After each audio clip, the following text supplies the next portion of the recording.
now because the black leadership is, for the most part, neoliberal.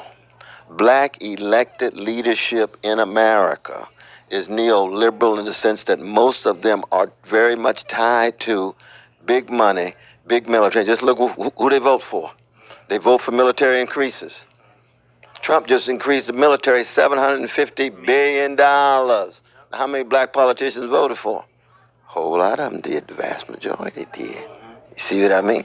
Same is true when it comes to Wall Street.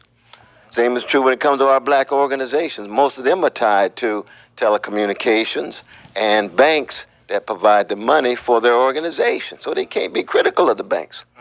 So somebody like Bernie Sanders comes along and says, I'm going to indict Wall Street greed.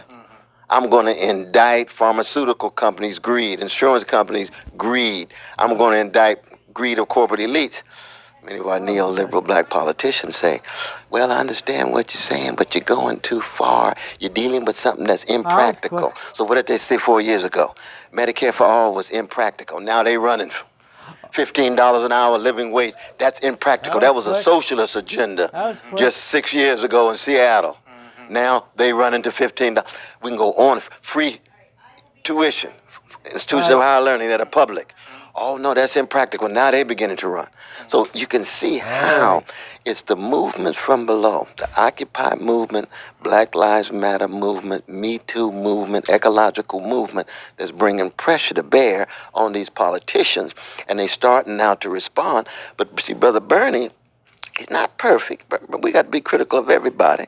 But he's already been there because he stands for the dignity of those /don't call everyday people. Now, the black tradition, when it comes to the best of who we are as a black people, we can go all the way back to Harriet Tubman and Ida B. Wells. We can go all the way back to A. Philip Randolph. We can go all the way back to Hubert Harrison. We can go back to Manny Marable. We can go back to Angela Davis. They already raising the class question. And probably, one of the greatest black intellectuals of our day, Adolph Reed Jr., he's been raising the issue of class and the centrality of class. So you can't talk about white supremacy if you don't talk about predatory capitalism, either in its industrial form or in its more financialized form, which we're dealing with today.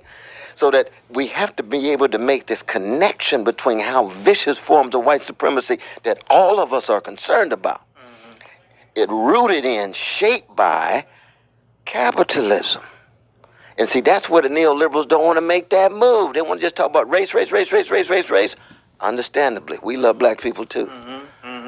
But the focus ought to be on the black people who are catching the most hell. We love all black people.